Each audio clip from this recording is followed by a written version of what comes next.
What if nature is not a resource, but an intelligence we have forgotten how to read?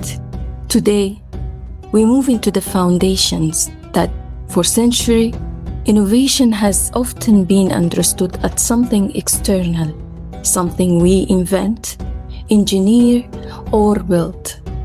Yet nature has been evolving intelligent systems for billions of years. System of balance, adaptation, resonance, and coherence. Perhaps the question is no longer simply how do we innovate more? Perhaps it's how do we innovate in a greater alignment? Through the lenses of material science, quantum biology, archaeology, quantum technology, and ancient knowledge, we explore a deeper possibility that form, light, sound, proportions, and living systems may not be separate languages, but different expressions of one underlying intelligence.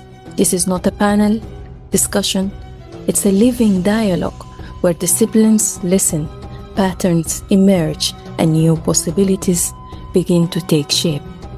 Welcome to the Majlis of Wisdom by Beyond the Verses. Today, each guest represents a dimension within a living system of intelligence. This is not a sequence of separate opinions, it's a movement of understanding. Welcome our distinguished guest with us. Thank you for being with us. Thank you for joining the movement. Thank you for all the contribution you're adding to the humanity. With all the invention, with all the discoveries, with all the advancement that you are bringing into the space. And I'm so blessed and honored to be in the presence of knowledge and wisdom together. And I'm gonna allow everyone to introduce themselves. My name is Hunter Bjork. I am the CEO of a company called ESA, where we are focused on the commercialization of quantum energy and bringing the world a sustainable, decentralized, and affordable new energy source to power Earth. Alia, so wonderful to see you and everybody here. Truly honored and blessed to meet everybody. With Raquel Spring, who's not here today, and myself, we're co-founders and directors of the Consciousness Institute based in Austin, and we look particularly at energies to do non-local consciousness, non-local perception. And we also run a project in Bhutan with the quantum field and quantum energy. So we're particularly looking at climate challenges and the relationship, which was something I was feeling into when Professor Armando was speaking about the relationship of water, particularly for our planet and the consciousness of water in relationship to that. So we run a variety of different projects in different parts of the world. Hello everyone, and I'm truly delighted to share with you this incredible experience with you all. And I'm Armando May, founder of the Egyptian Heritage Research Foundation. I'm involved in field research here in Egypt, particularly on the Giza Plateau, and also in Hawaii. For rescue the pyramids of Amenemhet III that risk to collapse. We are working on this project, and we hope to do something important for humankind. Thank you so much for having me. I'm delighted to be here with all of you.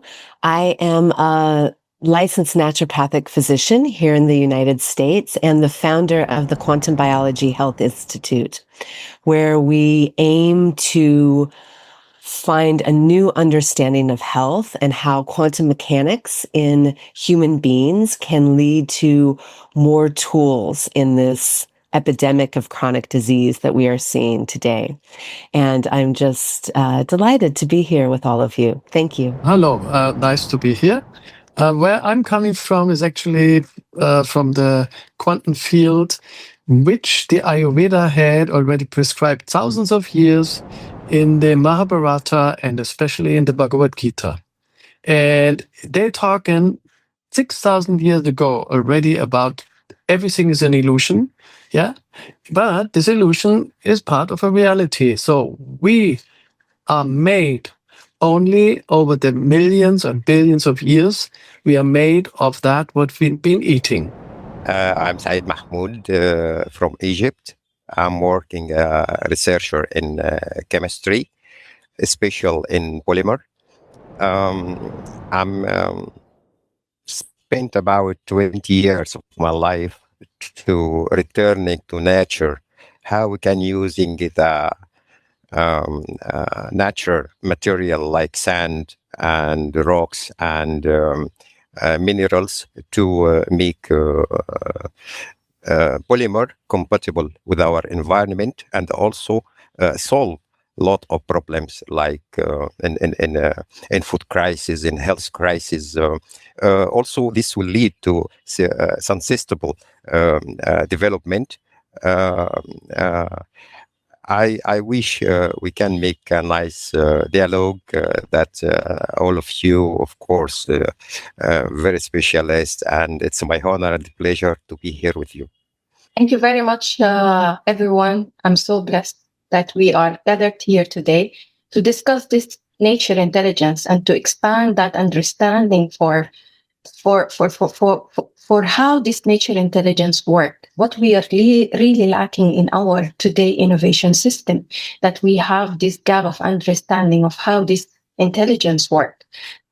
So we explore that nature is speaking 4 languages, which is shape, sound, light, and ratios. So I believe each one of you explore those languages from your field, and we want to understand how you are expressing these languages in what you're doing, and how we can bring that understanding to people, to humanity, to start to understand that, and we start to back, same as ancient, to co-create with nature, not against nature. Because as we see today, the Global Innovation Index, the global footprint is showing us that we are using 1.75 times of the nature resources that Earth can regenerate. It's very alarming, and that's showing that we are only extracting, take, make, waste. The circular economy showing that we are only circulate 7% of those resources. 93% are a waste. I believe that the root cause of that is that gap of understanding of that intelligence. Professor Armando, from your understanding of ancient and archaeology and ancient Egyptian, they were really mastering that integration and multidisciplinary. So we want to understand more from your lens, how you see that. Yes, today archaeology, we must be sure that archaeology can no longer rely on a single discipline alone. Ancient civilizations were extremely complex systems involving architecture, geology, astronomy, engineering, environment, and symbolism, and human organization, all at the same time. That is why I believe that the multidisciplinary scientific model is important, because it allows us to observe the same archaeological context from different perspectives. For example, archaeology gives us the historical framework. Geology helps us to understand the natural formation of the terrain. Geophysics allows non-invasive investigation beneath the surface, while architectural analysis helps us reveal spatial, logic, and structural relationship. When these disciplines converge independently toward the same observation, the interpretation becomes much stronger and more reliable. That is why this approach is also important, because it reduces speculation. Instead of starting from a theory and trying to force the evidence to fit it, multidisciplinary research encourages us to compare data, verify limits, and build interpretations step by step. In many cases, the most important discoveries emerge not from a single technology, but from the coherence between multiple independent observations. For example, during my experience, you know that in the ancient myth, around the world, all myth of the ancient civilization refers to catastrophes, to a moment of restart of the civilizations and so on. In the last 100,000 years, for example, on this planet was affected by two main events, very important. For example, in 70,000 before Christ, the eruption of supervolcano Toba in Indonesia affected all the southern hemisphere of the planet, destroying with a large-scale volcanic phenomenon, destroying everything. So if in the ancient myth are recorded frame of an ancient history, maybe it refers to this period. Why I'm saying that? Because this event is recorded in geological scientific papers, also in anthropological scientific papers. Anthropologists, for example, refers to that humans risk the extinctions in that period. And archaeology contains this event in the myth. So putting together all the branches of science, I believe that we may achieve the final result faster.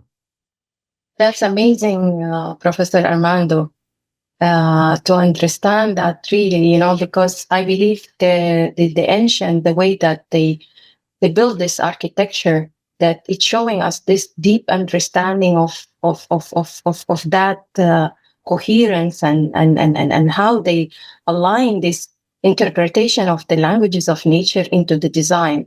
And that will take me to Dr. Catherine, because quantum biology is talking about the body on a cellular level. We need to have the right environment inside the cell for the cell to operate, and also outside the cell, because I really like one of your recent posts. You are talking about how important is to sustain health, not just we do it as a journey, as an exercise, and then back to the old patterns. So how we sustain it from inside and outside, because those are not separated. As a body, we are a collective of cells. So how that languages are expressed inside our body and outside our body. Well, I love that I keep hearing coherence from different speakers, because really that is what it's all about. There becomes great difficulty when trying to separate our internal terrain from the environment that it lives in. And there is a bidirectional communication happening where inside of our cells, our cell membranes, our mitochondria, the water that lines our DNA, and all of these different pieces in our body are sensitive to light, to sound, to electromagnetic fields, to the quantum field, to more subtle fields that we haven't quite nailed down. What is the biofield? What is the effect of healing and intentional healing? And science is now starting to really get behind this idea. There was a recent research study from MD Anderson. They're quite a conservative hospital here in the States, and they were looking at intention healing on liver cells from the livers of rats. And they found intention healing to be quite successful in its ability to stop tumor growth. And this is an extension of many different studies. And so I think that from a quantum biology perspective, we're really looking at the smallest pieces, the flow of electrons in the body, the flow of protons, how a photon of light influences the body, and they have measurable biological action. So this is exciting because it gives us more tools, it gives us an expanded understanding, but it also brings us to a reciprocal relationship with the environment around us. because we are not separate, we enter into a responsibility to tend to the environment around us because it is an extension of us. So I think that that's one of the exciting things about quantum biology is it shows us how magnificent the body is, how it can respond to one photon of light, yet it is immersed, embedded in this universal flow of energy. There's a way to look at the body where pain, inflammation, symptoms, disease state are a deficiency in that flow of electrons. And there are ways to help return that flow of energy in the body. And this is new and emerging science, but it really echoes what those ancient indigenous cultures always spoke of. The flow of energy in the body, the ability of health to come from standing in that universal flow of energy, that cosmic flow of energy. And it's every month there is a research study that echoes this with the discovery of the interstitium, this waterway within the body that is mapped out clearly on top of meridians. It's just an exciting time to see this come full circle and return to this understanding of how interconnected everything is. That's incredible. And it will take me directly because I see the relation between all the fields are existing here today in this discussion. It will take me to York and all the understanding you're bringing from the food and nutrition and from all this knowledge from the ancient civilization, like the book of Ijin that spoke about all that. What you can tell us about? Well, about the I Ching. Yes. I don't know. Is anyone familiar with this book? The I Ching, the oldest book of the Chinese. I studied that even when I was 15, didn't really understand anything. It took me a long time. But later, when I went into genes and genealogy, like all about DNA, I found out they knew it all about. They've written that 5,000 years ago about it. So, and they had a concept. It developed, and that concept was in China, in Japan, in Thailand, all over Asia, right? Not in the Wild West, where we're coming from, because we have lost everything. So, but in that time, that was 50 years ago, and the lucky thing was India till 80s, beginning of 80s, the borders were hermetically closed to any kind of imported food. So this made India survive with a knowledge. So when I found out in Japan, in China, and everything, they did more or less the same thing. And the I Ching prescribes that we are made of 20 amino acids. So all what we need to know is to have them every day, right? Prepare them in a way that they're easily absorbable from the body, from the guts, microbiome. And then you have to have another thing, which is quantum physics saying we need energy. So most people I know from the Western people, they don't have energy anymore. I have plenty of energy. I know what, like when I was sick and not good and eating wrong stuff without concept, I was always tired.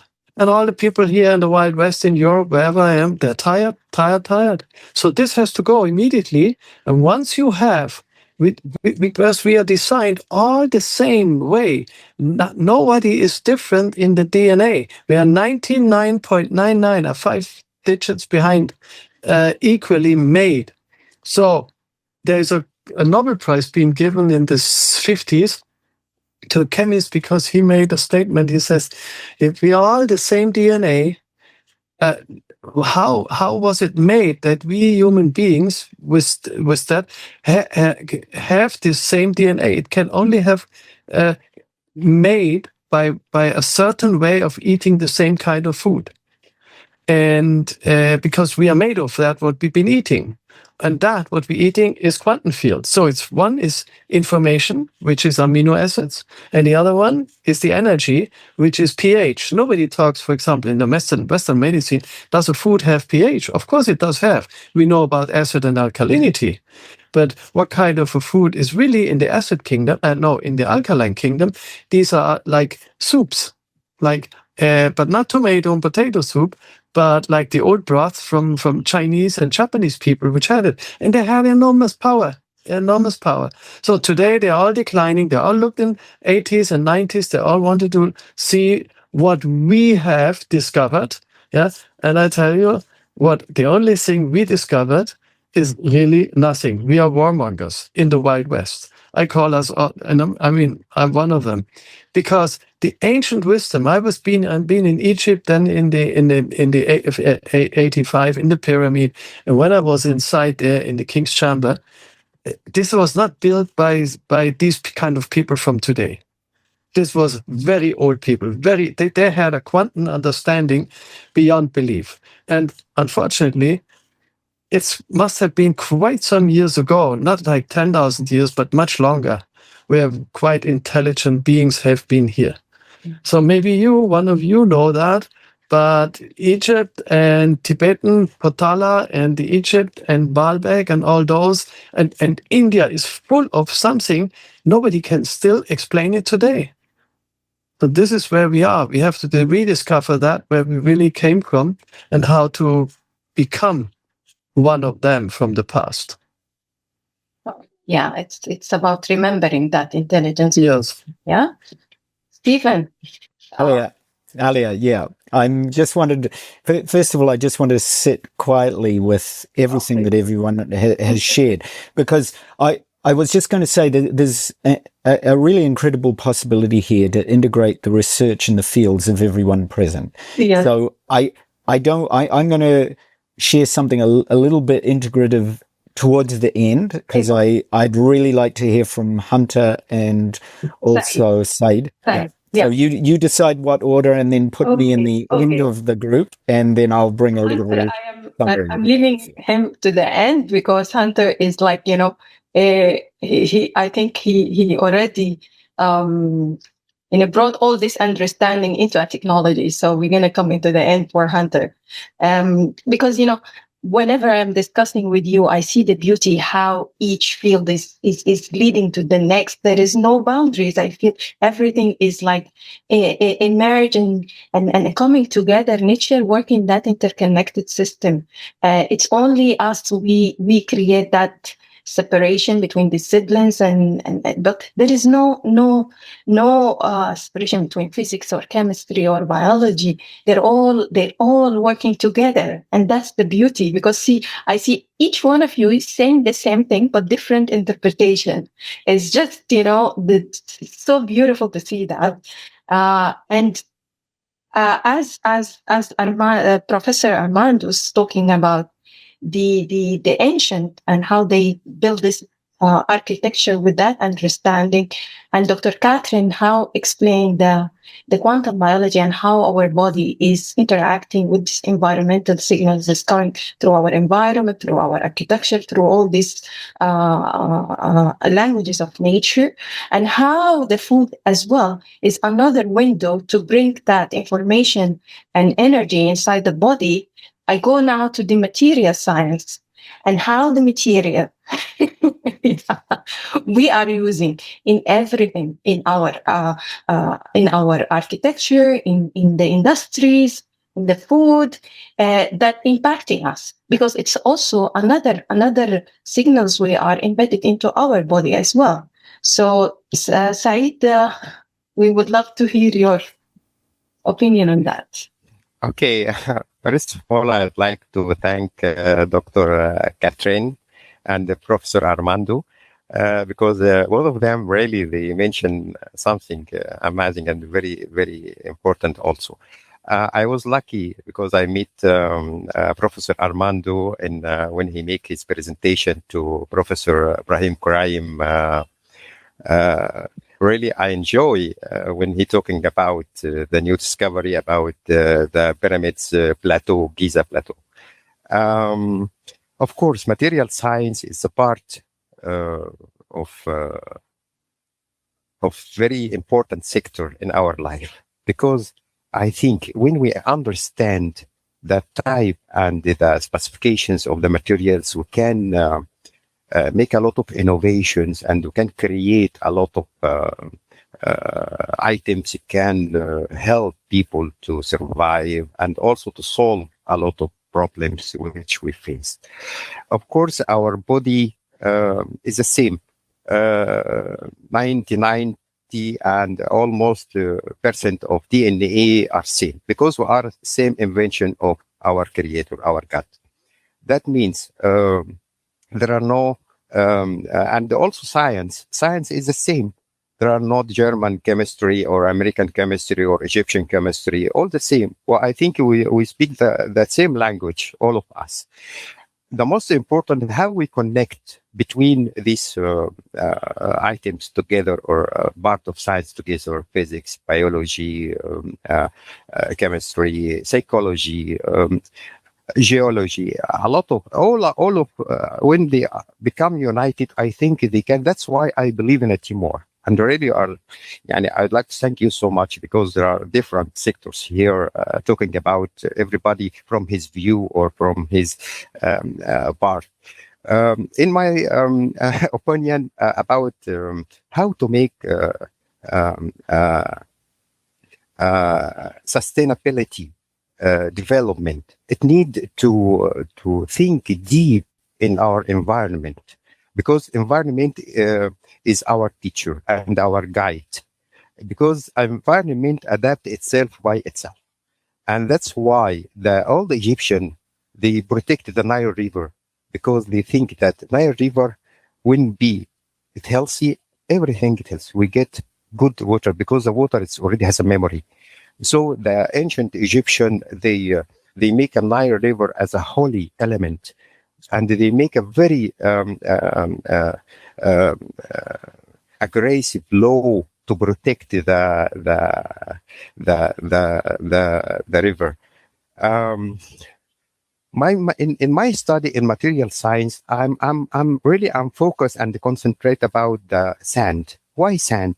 Because the majority of the earth, it's a sand. Yani when we talk about the first element in all over the world is oxygen, right? The second element after oxygen is the silica, it's silicon dioxide. That means our God say that you will live on the earth, so I give you the water. I give you the oxygen. It is number one, which you need. You cannot stop breathing for some seconds. And the second element is the sand. This is after oxygen.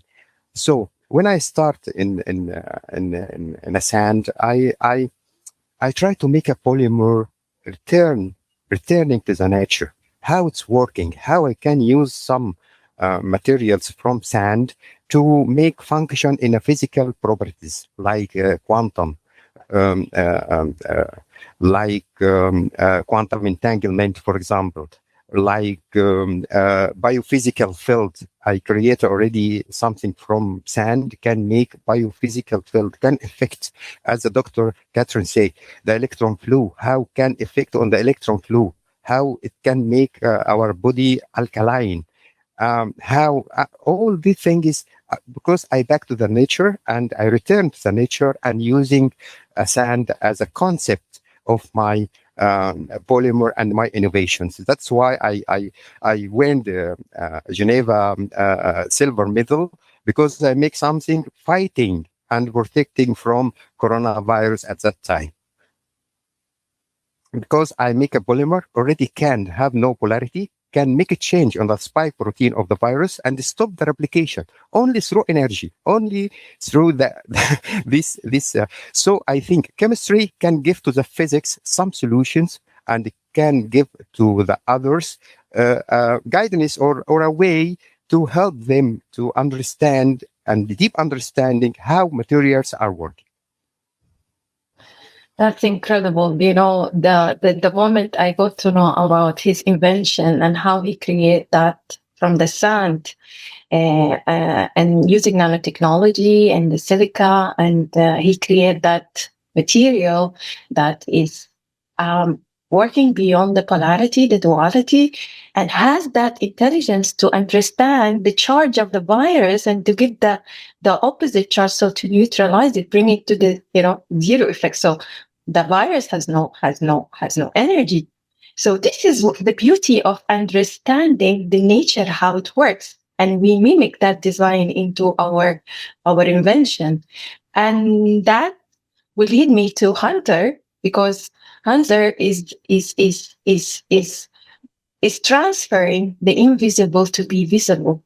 So Hunter, can you just take us through what you are creating and how you see the reflection of all this field in what you're doing in mimicking nature design? Absolutely. So I think in general, what we're working on is really not inventing anything, but deepening our understanding of nature and its intelligence, as you put it. And I think we're at this interesting inflection point in both science and especially physics, where we've for so long looked at natural processes and thought, well, let's apply force and get them to do our will or our bidding. And generally the logic and the scientific method is, if it doesn't do our will, we should apply more force and effort. And we just get continuously met with resistance when you do that, versus really looking at what is nature doing already perfectly and how can we maybe duplicate those systems using technology. And so that's what we do. But there's really this shift in lens of perspectives when you look at how do we actually understand a natural process, because it's very different than many of our finite systems that we've developed to understand the world around us. So often we look and we try to understand physics by looking or measuring data points of, let's say, a point A to a point B. And that gives us a finite understanding of our universe around us. But the fact of the matter is that we live in an infinite system. Nature is an infinite system. And so you can't use that same lens and perspective to truly gain an understanding of such. You need a different perspective where there is no, say, point A or point B to measure. There is only a process in which nature evolves and continues to go. And so you can figure out that pattern, and there is an inherent pattern throughout that process that, in my opinion, is very intelligent in nature. But you can figure out to predict the way something is going to change over time. You can find when and where it may be, and build systems around these same fundamental processes that can be implemented in, say, technology. So much of our world of science and engineering is really centralized on how do we take the energy that exists around us in space. Most people would call that the quantum field. There are many other different terminologies for that. Could we tap into that and use that as a source of electrical power to generate electricity and power the world in a more sustainable fashion? And so as you get to understand more deeply, well, what is that field and how does it fundamentally work in terms of quantum mechanics and physics, what you realize is that it is very predictable when you change your perspective and lens on how you actually implement and work with it. It is an infinite system, and it does have a very fundamental nature and design to it. And that design can be seen, I think, in all the lenses of what everyone is discussing here. Is what is our understanding of that intelligent nature, and how are we implementing that in any given scientific system and applying that so that we can make the world a better place. So hopefully that makes sense for everyone, but I think we're edging upon our understanding finally of these things that maybe people that came before us understood better than we do today, and coming home, if you will, in that sense. That's incredible, because as we mentioned, one of our main challenges in nature today, that we don't have understanding of how we access that infinite knowledge, infinite resources, infinite energy, and co-create with that. That's why we are just extracting, and then waste as well. But when we bring that understanding to the surface, and we integrate it across disciplines, it's going to bring more coherent, discoveries, technologies, even in the architecture design, because architecture is a frozen frequency, and it's impacting us as well.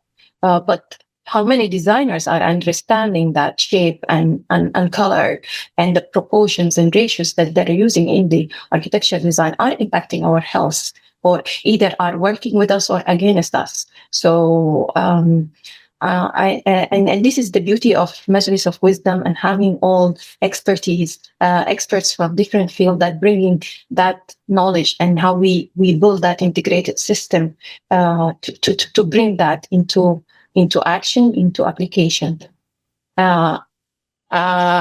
Stephen, now. Hey, thank you, Alia. Yeah, I will share a little bit of what I'm feeling so deeply as I hear everybody speak. It's a little bit like when we look at the night sky and we say, "Oh, there's the universe," but actually we're seeing less than 1% of the universe when we actually look at that. And it's a little like what Hunter was saying about the space, between the atoms, for example, that the empty space accounts for a large part of the unknown of what we're speaking to.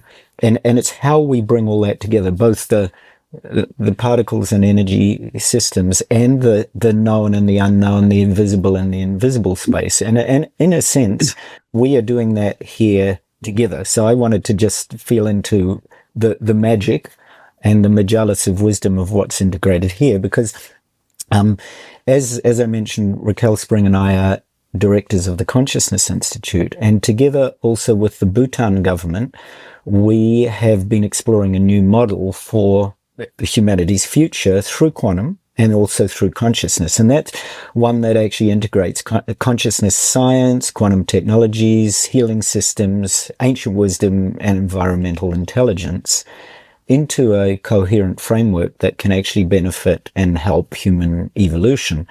Now, what makes this especially exciting in meeting here, just as we're doing all together, is there's a convergence that's emerging or co-emerging between many multiple disciplines that traditionally operated separately. I mean, even the mere fact that we actually don't know one another and yet potentially could all work with each other is in itself a proof of the pudding. For example, we've got Professor Armando, and I felt so deeply into that because I'm so connected with those ancient civilizations, and the fact that you can use advanced radar mapping and remote sensing technologies to investigate those possible subterranean structures beneath the Giza Plateau, it raises profound questions for us all about whether those ancient civilizations did, in fact, possess the sophisticated knowledge systems that involve geometry, sacred geometry, astronomy, energy, and consciousness. So that there's one part of a very beautiful map that we're creating here. And at the same time, we've got researchers like Catherine, who is exploring quantum biology and coherence and the relationship between intention and physiology and healing work. So there's a remarkable opportunity here, even as you mentioned, Catherine, with MD Anderson, to bring both clinical and scientific legitimacy into studies that involve intention and human well-being, which up till now have not been studied at real depth. Then at the same time, we've got Hunter and Isa Energy, who are investigating the invisible, literally, the energy systems and field dynamics of the quantum. And Jorg, at the same time, has embodied healing practices that are integrating Ayurveda, Eastern traditions. And Jorg, I studied with the Tibetans, and I studied in both monasteries in Japan and in Tibet, so and the ashrams of India. That beautiful understanding that you're talking about, that of health and bioenergetics. And at the same time, then Saeed is adding this environmental nanotech dimension, which is focused on sustainability and purification and regenerative possibilities. So together, all of us are literally presenting a larger field realization. I call it a signal from the field. The fact that we're all here, seemingly with different systems, in fact, is pointing towards a larger realization that consciousness and biology and technology and the environment and human well-being may in fact be very deeply interconnected aspects of the same living intelligence of this planetary system that we call Gaia or Gaia consciousness. So there's this, I've noticed, in the time that I've spent with Bhutan, so I'm involved quite extensively with the Bhutan government and with a number of three of the world's leading quantum computing companies to develop a sovereign model for innovation in the quantum field. And that includes integrating well-being, contemplative traditions, ecology, governance, ancient traditions. And then through the Consciousness Institute, which is a separate but integrated venture with a number of quite significant well-known founders in the US, we are helping create the scientific and interdisciplinary frameworks that are capable of studying all those connections that all of us are involved in very rigorously and ethically, because I think people, especially in the evolution of humanity now, are wanting that kind of rigor. So in many ways, just to, round up what I'm saying, the deeper purpose of initiatives that Alia brings so beautifully, the Majlis of Wisdom, because that is her intentional healing for the planet, actually brings together an incredible ancient wisdom and frontier science to explore what a truly human-centered future civilization could look like. So on that note, I'm going to hand back to you, Alia. Yeah, because I believe the only way that we can address the global challenges from the root cause and bring sustainable solution is to work united.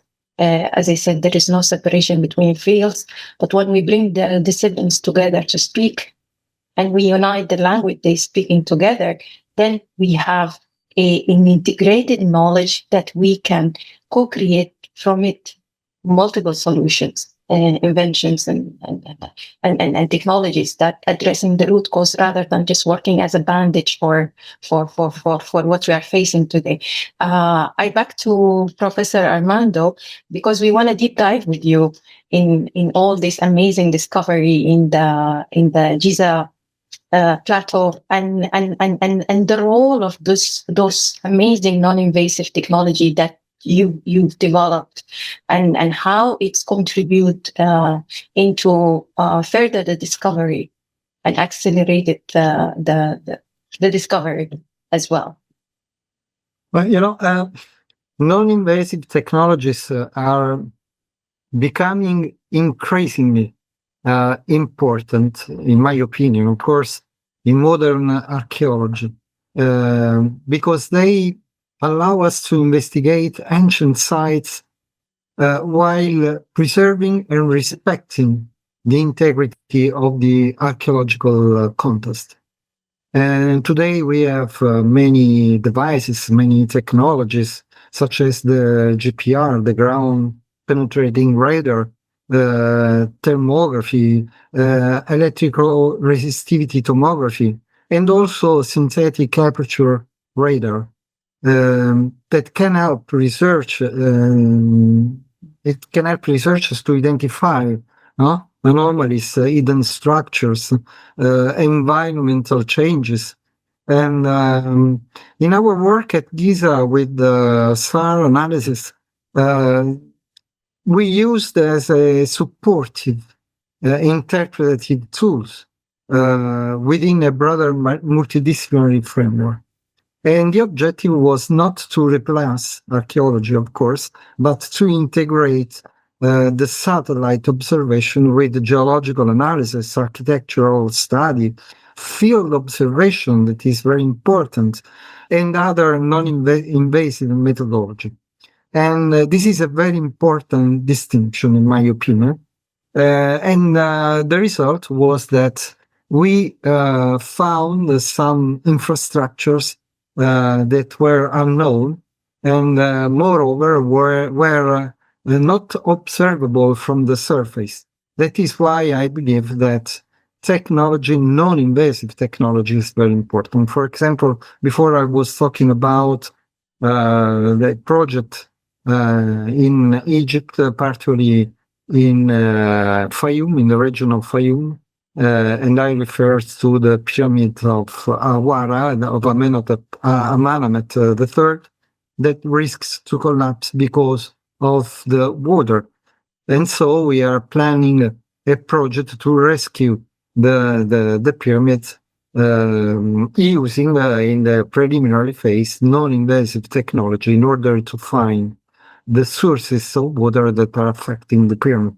So if we can combine multidisciplinary branches, so model of analysis, and we integrate the study with non-invasive technology, I believe that we can achieve results faster, and also we can preserve the integrity of the archaeological sites.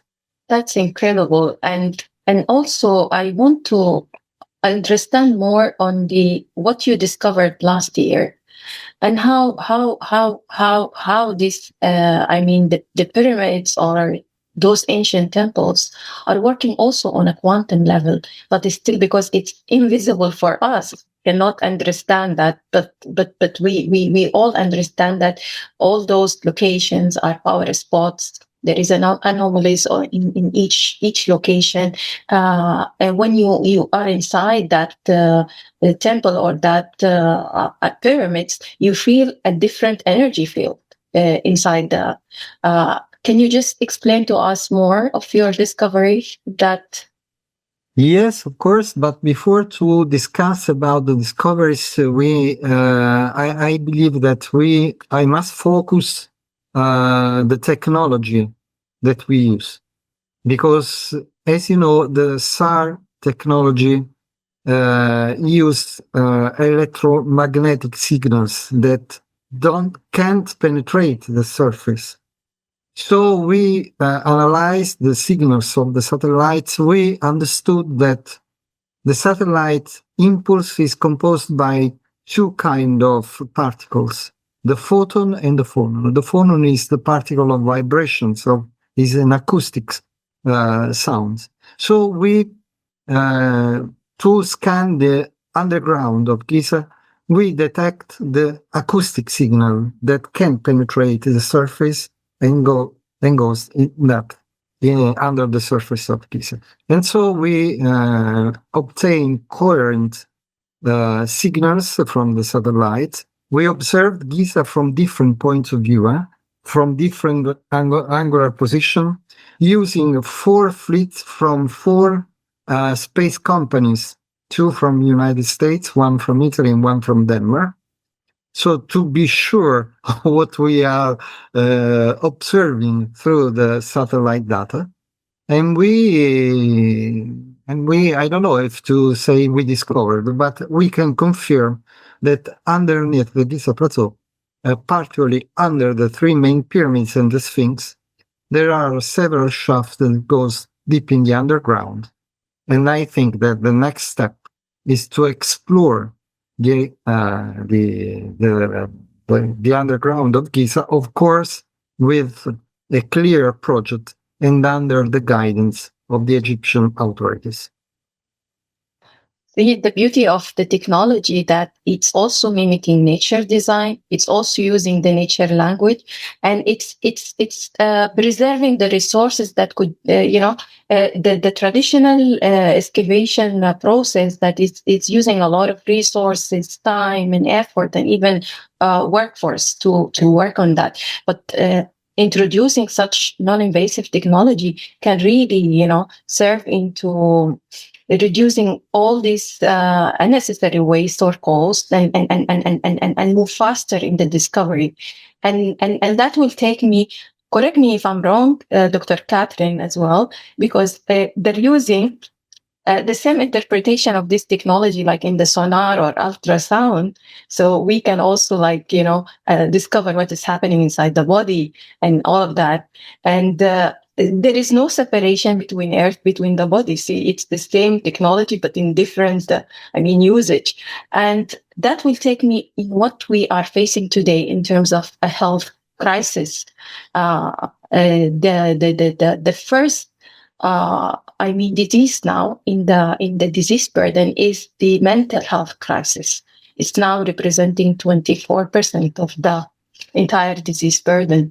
And how understanding the importance of this environment and the signals that enter in our body. Now we are suffering from the subtle energy, the electromagnetic radiation that are not in harmony. We have also the issue of the noise pollution. All this is impacting our body. So we want to understand further on that. So we bring that understanding for the people that were not separated of this environment, and everything is impacting our health. That is exactly what I try to address and research with my work, because in a sense, we could say that modern living has put up obstacles to our health, basically. Indoor living, where we are disconnected with nature. We could talk about the Schumann resonance. We could talk about the sea of electrons that lines the earth and living systems. We could talk about negative ions. We could talk about just a relationship with an unconditional force in nature. We live indoors separate from natural light. This is an enormous problem in our modern societies, because our mitochondria, that source of cellular energy, they are so sensitive to light.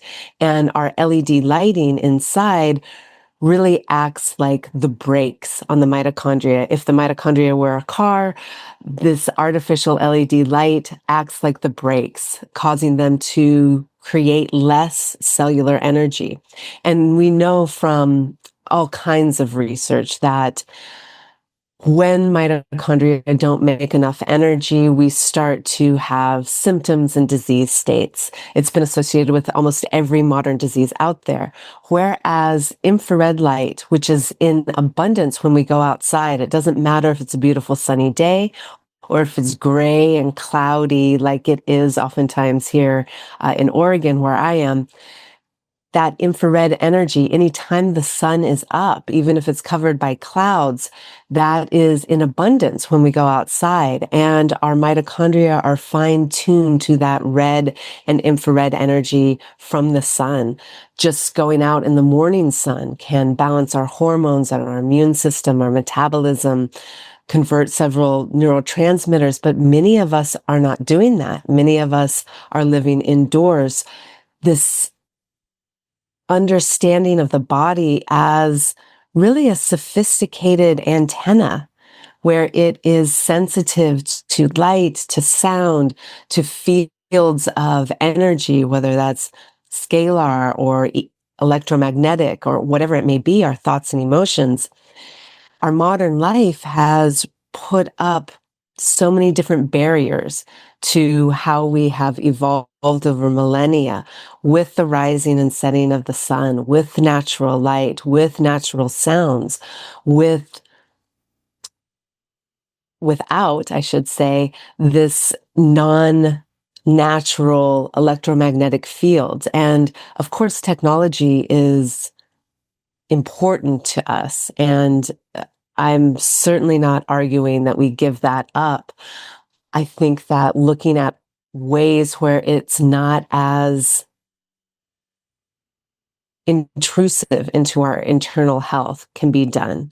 Just for example, sitting here in front of a computer screen with you all today, there's no reason why the electromagnetic frequency needs to come towards me. There could be infrared sensors in our technology where the electromagnetic frequencies are moving from the back of the computer, where the lighting is more infrared dominant rather than blue light. There's so many different ways and paths we could take to make our modern lives more successful or compatible with human nature. But really what we're seeing with mental health, with physical health, is a decrease in cellular energy and a a process of being removed from this natural environment that our body has evolved with as the primary signal. And now the primary signal is, LED lighting, it's being indoors. It is these work hours that really do not prioritize any type of rest or meaningful connection, especially here in the States. Our electromagnetic environment, all of these things are working against the natural order for mental health, for physical health, for emotional health.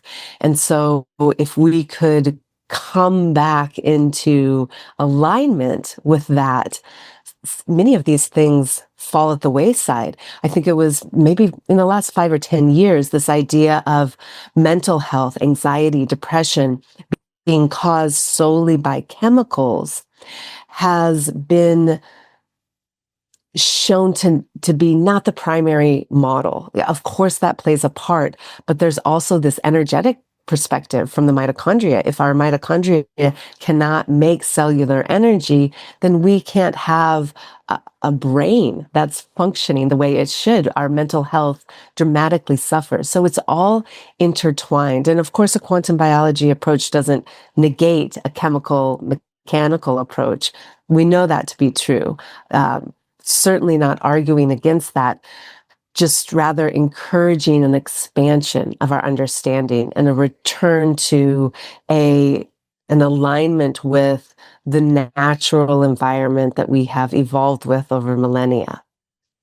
That's beautiful. What you mentioned is exactly the understanding we want to bring for humanity now.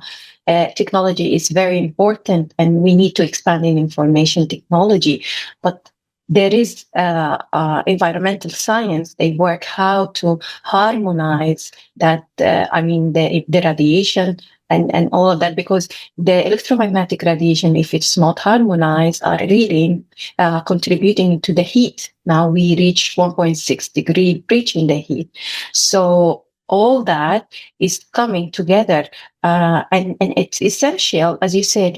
When we understand how this nature works, we can use all these aspects in our designing of technology that to be aligned with the full light spectrum, the circadian rhythm, understanding even the sound. It has to be harmonized. All of that are playing a major role in sustaining our health, physically, mentally, in all levels. And I think, all of us coming together in this Majlis, bringing that understanding. Last time we had expertise from policy and from finance.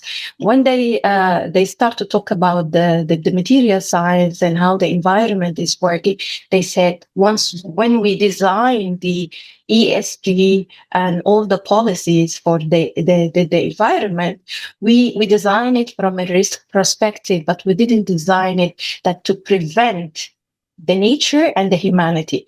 But they said when we had this now understanding, it's really expanding our horizon. And when we work in a policy design or something, it should be enabler for that natural law. So this is really beautiful to come together. And that will take me to York. York, are you with us? Okay. We moved to Said and then we're back.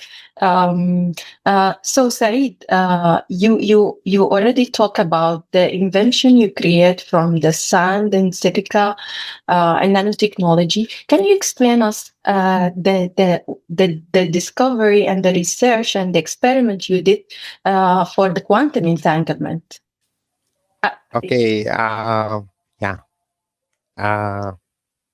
First, I would like to explain something very important. When I'm walking in old Cairo or Giza Plateau or in old places, I found the buildings are so beautiful and very strong, and they already built 700 or 600 or sometimes 1,000, some churches and some mosques in all the Cairo. So I ask myself a very important question: why these buildings are very compatible with the environment? Until I found the secret of it. I sit with a very old man who working in construction. He build buildings. So I asked him why our old traditional architect and the buildings are so beautiful and very strong, and when you go inside you feel comfortable.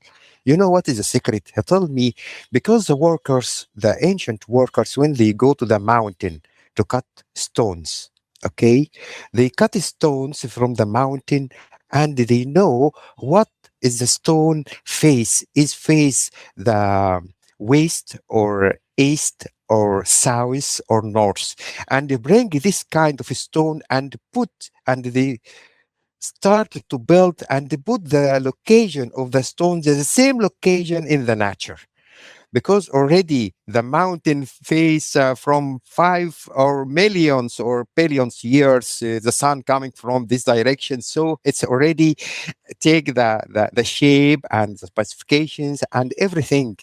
So if we connect with the nature and the materials, that it's something life, something feel, something very sensitive, so we can understand. Even in the wood, you can using the wood, you give the wood to some worker or some carpenter. He don't know what is grains directions, he connecting in a in a wrong way, he don't respect the rules of the nature, so in the end it's broken and it's make shrink or whatever and cracks.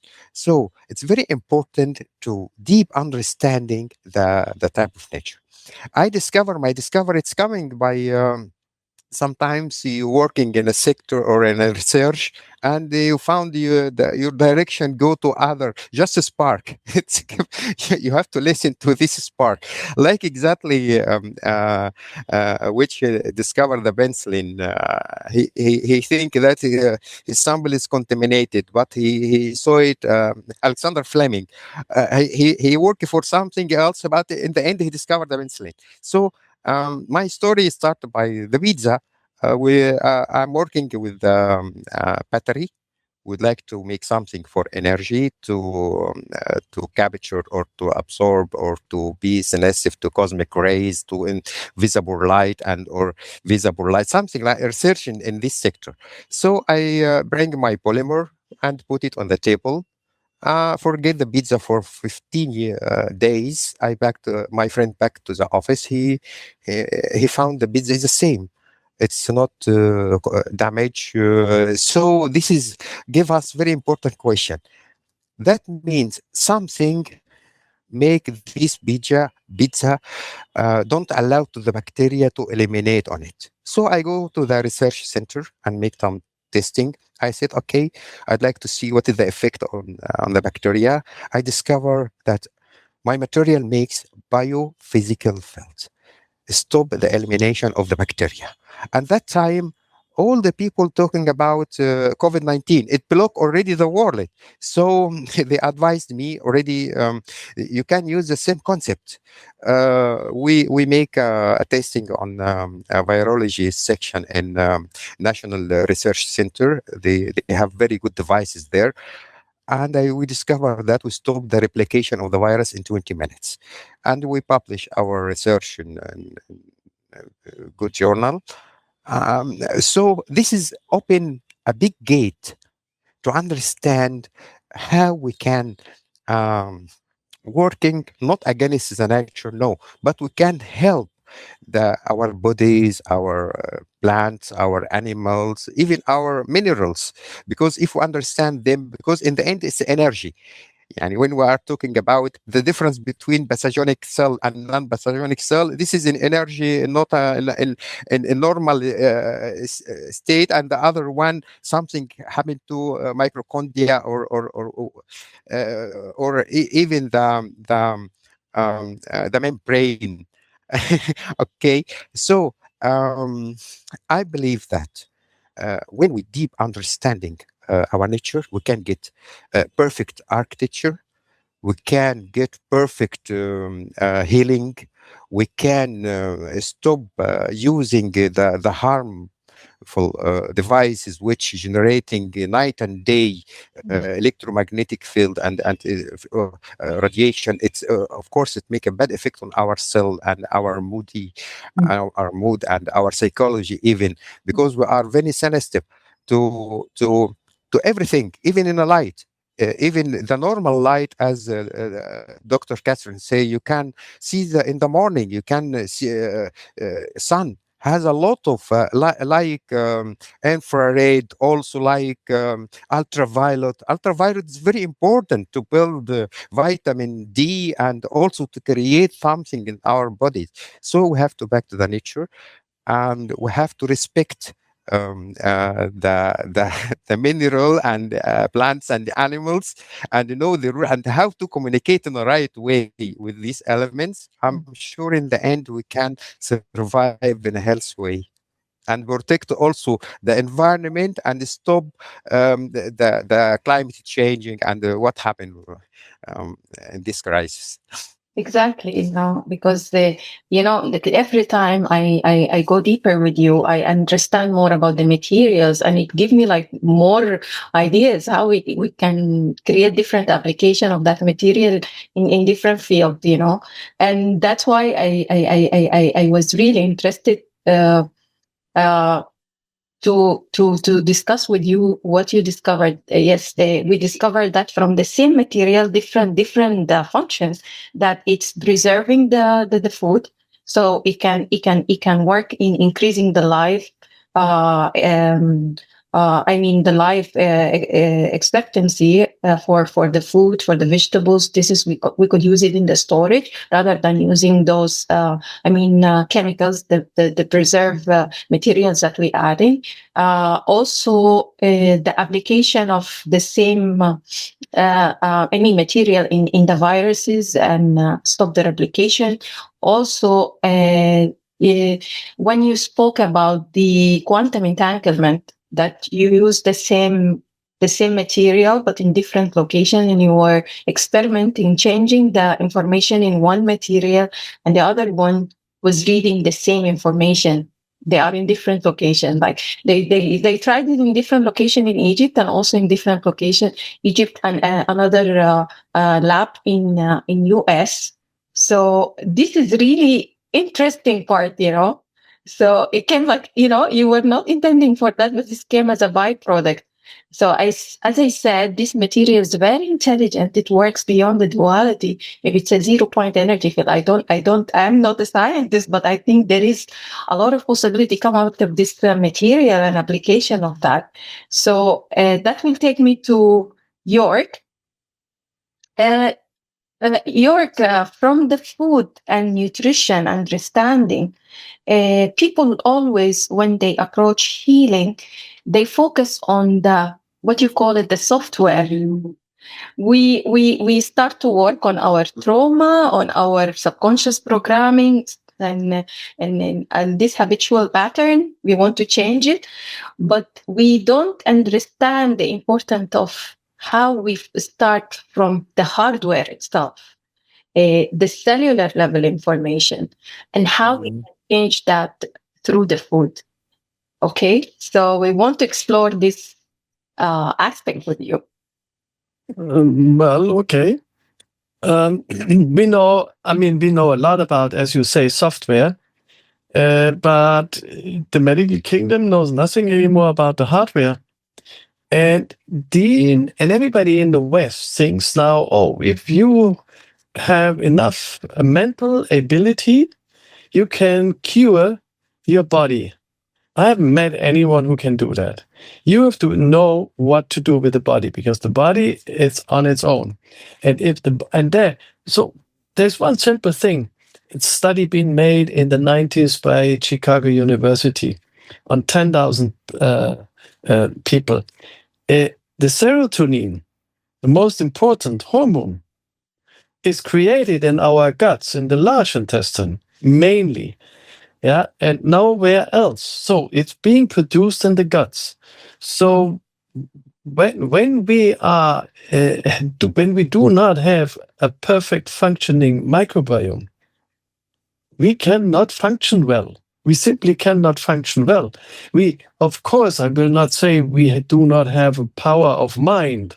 We do have that.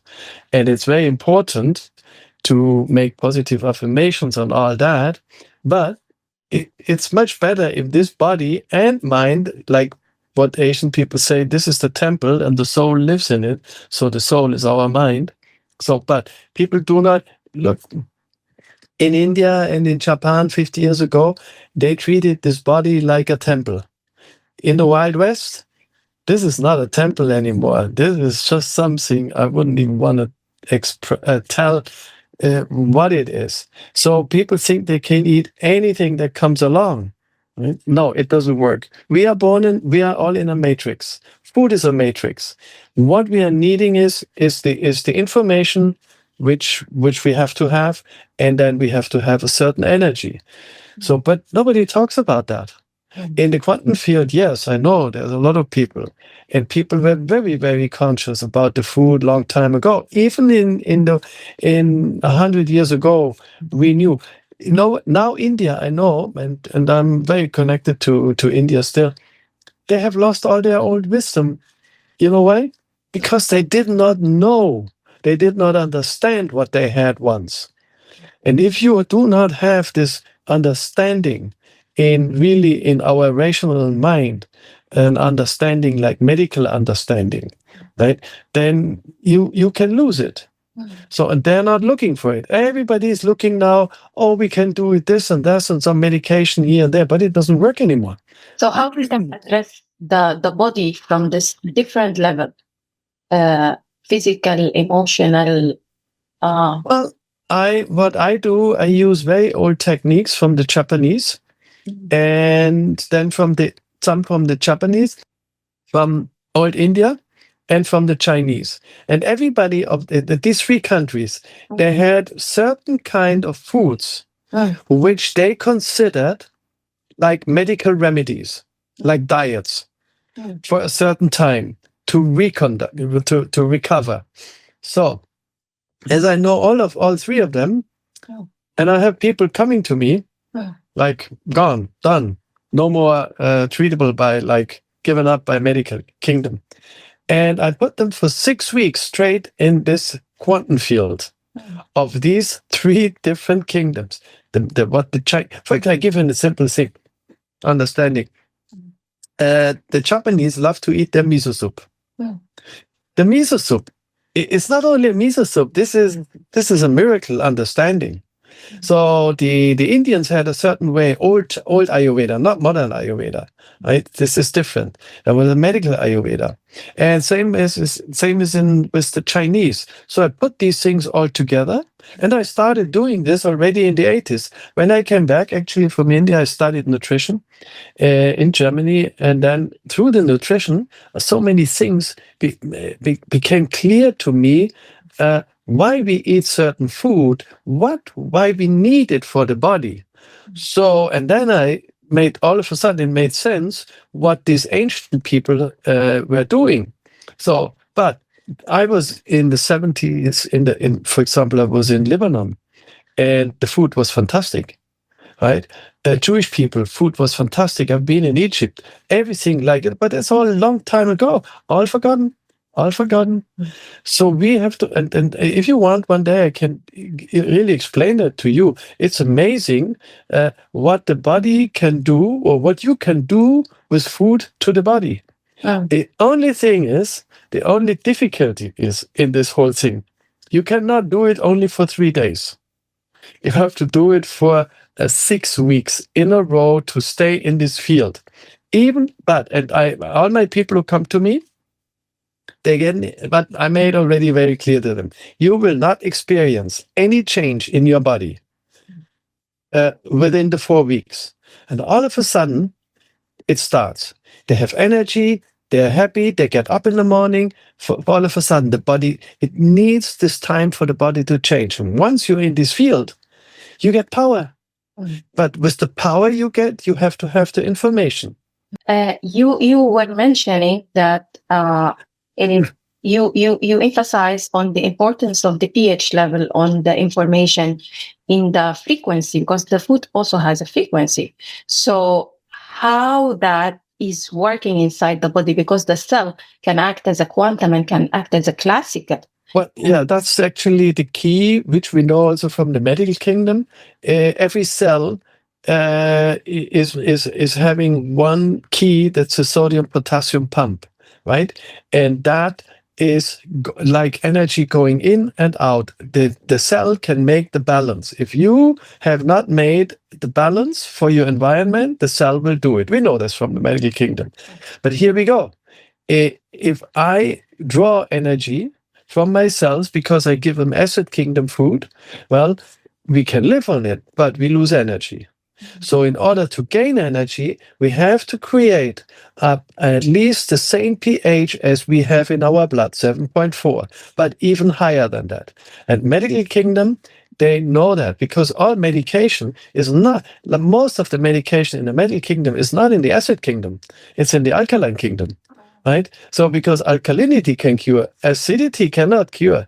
That's something else. We need it. It's not that we don't need it, but once we have to give energy, and then it means like our cells can get charged again.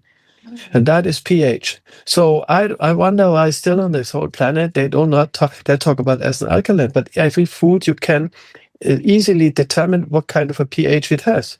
And that's kind of energy. Mhm.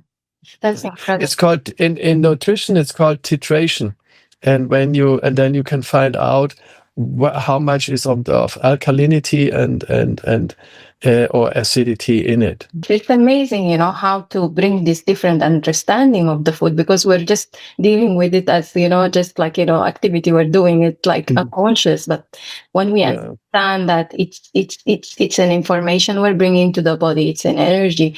And the more we are aligning it, we have higher information, higher energy, then the cell here work as activating this quantum tunneling. So because when this food and information is more wave, less particles, so when it comes to the cell membrane, so it's just it goes easily as a wave, and less resistance, so that the cells are not generating extra energy just to do this the ion transportation and all of that. So that's amazing. Really, York, thank you very much for this, bringing that understanding. And now I go to Hunter. Hunter, I want to deep dive with you about what technology that you are creating now, and how this is aligning with the nature, and how we are moving from extraction to regeneration, because you are not working from the finite system, you're working from that infinite source. So how give us more understanding for that, and how we can bring this into multiple application. Yeah, absolutely. Well, I think we can all agree that we need to build a more sustainable future. And as we look at what is required to do that, there are many great new forms of various renewable energies, different kinds of technology that are being developed and attempted to be commercialized. But if we look at history now, we've had renewables for a very long time. In particular, photovoltaics had been invented over a century ago. And as we look to maybe using wind or solar as kind of these new technologies for the future, it kind of begs the question, why didn't we already do it? And so the big reason for that is a lot of these technologies are intermittent, meaning they only produce energy some of the time. So to me, it became very apparent that if we were going to build a sustainable future, what you first of all need is a source of energy that's going to be always on, which really limits the available options to us. Then for a long time, as I searched and was looking at various technologies that may align with that kind of fundamental thesis, kept coming across people that were proposing this idea that empty space around us isn't actually empty at all. I had heard someone earlier say that we observe a very, very small percentage of the observable universe, which is correct. Only about 5% of space around us is observable. The other 95% is unmeasurable, unobservable, there's this missing energy, which has been called many terms over time. So it kind of begs the question, well, if that's the most abundant form of energy in our universe, maybe that would be the most practical to figure out how to go after and harness as an energy source.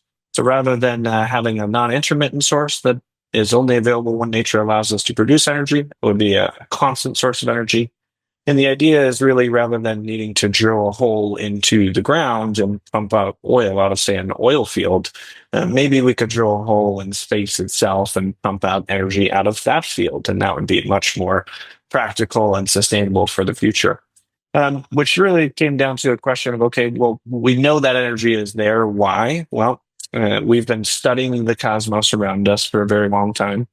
Organizations like NASA have had telescopes pointed out at space, and they've noticed some very interesting things that have puzzled physicists for a very long time.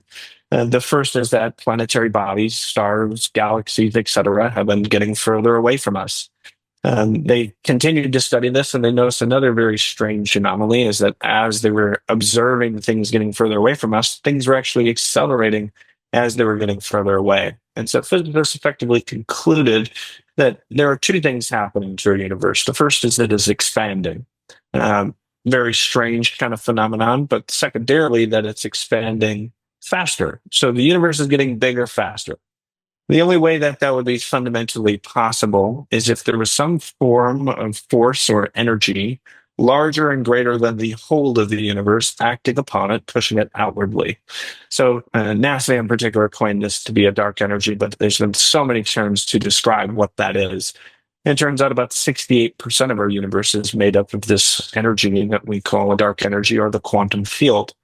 So it really became a question of, okay, well, we know it exists. Now, how could we figure out where it is? Like, why is it that we can't necessarily measure it? We can't easily access it.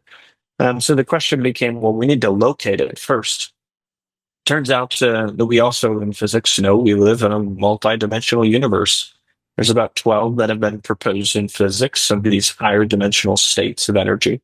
And a lot of that missing energy in our universe, the answer of where it is it's just locked in various higher dimensional states. So for our research, we've been really trying to figure out, well, how could we interact with these other containers of space, if you will? If they're not easily accessible by our conventional means, maybe there's certain kinds of mediums or levers in which we could use to interact with this space that we know exists around us, but can't easily get access to. Well, it turns out there's a lot of forces in nature that are readily understood by most of the scientific community that have the ability to interact with other containers of space. And these are things like gravity, gravitational waves, different kinds of plasmas, electromagnetic fields, frequencies of different sorts. And so the way you can think of this is that there are different kinds of reactions we can cause in, say, three-dimensional space that have fundamental effects in other higher dimensional spaces, such as 4D space and vice versa. And you can use those as effective means or levers or mediums of exchange, if you will, to interact with these fields around us. And so there's been lots of study around all of those various forces. And a lot of the reason why our information around several of those is very limited is because of these interactions with other forms of space. Gravity, while we understand its effects, is still a very little is understood about gravity. And we have just realized, gravity is a wave, and we used to think it was this other completely different phenomenon. And so our understanding is getting better of these things. But in particular, in our research, what we've really studied is magnetism. And how can we use magnetism as effectively a field-based bucket to come into coherence with these other forms of space and use that bucket to harness the energy that exists there. So there's a lot of tuning, there's a lot of frequency required. We talk often about field-based engineering and how we could take that bucket and effectively engineer the field such that it could temporarily contain those other higher dimensional states of energy and then convert that electromagnetic energy into usable electricity. And so that's what we've done, and it's taken us over a decade to figure out how to do that and what the fundamental physics at hand are. But I think it's an interesting extension when you talk about things that are beyond our perception coming into real physicality that we can actually use and leverage for the future. And things like talking about what's the most practical source of energy for humanity to use that's always on and doesn't create pollution and happens to be the most abundant source available to us. So we've made a lot of progress, and I see lots of other groups around the world doing the same. So I think we're at this kind of turning point in many fields that are interacting with this greater field phenomenon that exists around us, whether it's in energy or biology. There's all these breakthroughs that are happening. And I think pretty soon we're going to see a much better world around us that we can all agree is better than the one we maybe have historically created. So hopefully that is a good overview of what we're doing and where we may be going. Yeah, that's so fascinating. Again and again, have deeper understanding of that phenomena, because, our brain, mainly we are perceiving the reality with our linear perception, which we can just only, understand 2% of this absolute reality. But when we expand our horizon to that, what is beyond that visible world for us, there is this underlying phenomena. It's all about how we understand it and how we align with it and how we access to that infinite resources, infinite energy, and co-create with that. So grateful for all this contribution you're bringing to the field and all these advancing in the research in that field and bringing that understanding where we move into an era of future science that is working with nature, aligning with nature in that coherence, bringing more benefit for environment, for human at the same time. We came to the end of this, and now we explore all of that.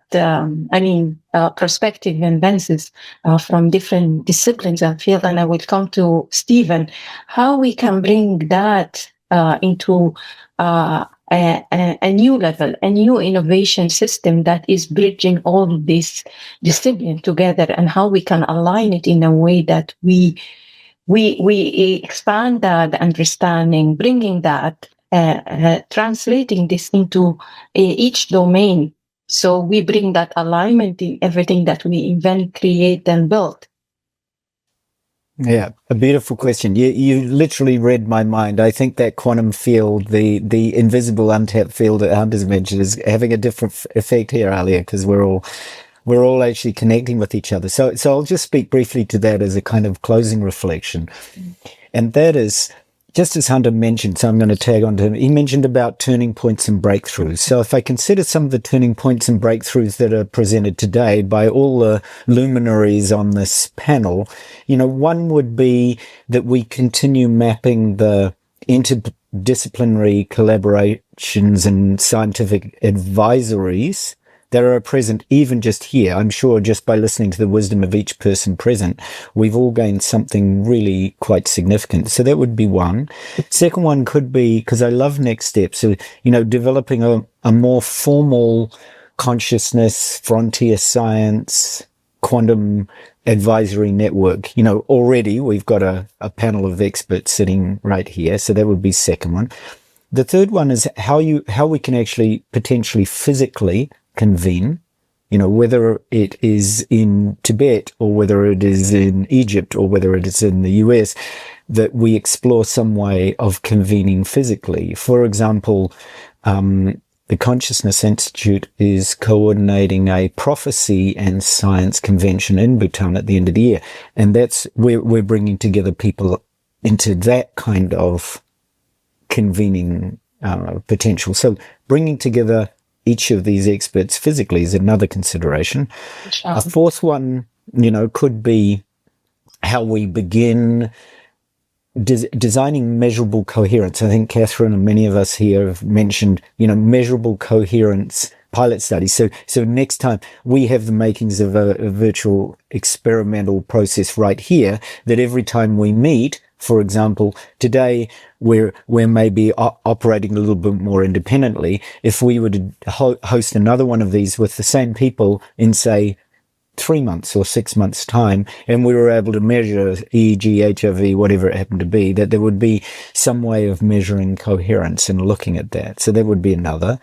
Another one, mentioning things like planetary sensing and sacred site mapping. I think the work of many of you is pointing straight to that the ancient civilizations and the way that Armando, for example, is bringing planetary censoring and sacred site mapping already is a really crucial investigation for our planet, because there are so many sacred sites that actually would welcome that kind of scrutiny because it's non-invasive. A sixth one could be, developing public-facing educational media narratives just like this, Alia, that we're doing, just like the Majlis of Wisdom is doing. Seventh could be, exploring strategic, and many of you have mentioned this, institutional partnerships, because all of us have relationships with different institutions, and that we can bring that much more into, systems science and regenerative governance, because I think we far too often in academia and research operate in our separate little silos. So it's exploring that kind of interdependence and interconnection is really important. And then the last part is, a coordination architecture that, for example, here we have the possibility to create a coordination architecture rather than just a single discipline organization. We tend to find organizations group themselves as a single disciplinary governing a body rather than as a multidisciplinary one. So then, if we were looking at that, we actually can see, amongst ourselves, this notable pattern where is emerging across multiple disciplines. For example, we have physicists studying coherence. We have biologists exploring quantum effects. We have archaeologists reconsidering ancient knowledge systems, and environmental scientists investigating planetary interdependence, and technologists grappling with ethics and AI, for example, or contemplative traditions we know have long explored consciousness directly. So we have a rare opportunity here, literally to create an integrated framework capable of bringing all these domains into constructive dialogue, which is what you've so admirably and courageously already started here, Alia. So, if this is successful, it's not just a new research initiative, it's actually a way of us contributing to a new model of how civilization could really understand together intelligence, health, technology, society, and human thriving, human development for the 21st century. So I just wanted to leave you with that, because I think that's really, really crucial. You already, reflect on the very core of Majlis of Wisdom is to build the multidisciplinary system for conscious innovation and future science. And this is only the start of the movement, is by bringing the voices, the experts together to start to create that integrated intelligence layer. So today is the first phase of it. And we're going to move to the physical events where we will have curated workshops, prototyping sessions, maybe shared research, integrated research initiatives and pilots that it's going to be agreed on in the future. But the next we are introducing the Quantum Pulse event, and that is on the make now. So hopefully I'm going to see you all physically in the near future. We're going to keep you updated. You are now part of the family of the Majlis of Wisdom. We're so honored to have all of you, all these voices that really bring that depth of knowledge and wisdom. And each one of you are integrating in your field all this knowledge. That's why you've been with us from the beginning, because we are bringing people who are already mastering that multidisciplinary in their field. So thank you very much for your contribution today to this fascinating discussion and dialogue that we had, and we're looking forward to build a new era, new paradigm for a multidisciplinary innovation system with all of you. With your support, we're gonna build it for something far greater, and how we contribute to the future of humanity and bring a civilization that is mimicking nature design. So thank you for all of you, for your time, for your contribution. So grateful having all of you with me, and looking forward for what the future can bring for all of us. Thank you very much.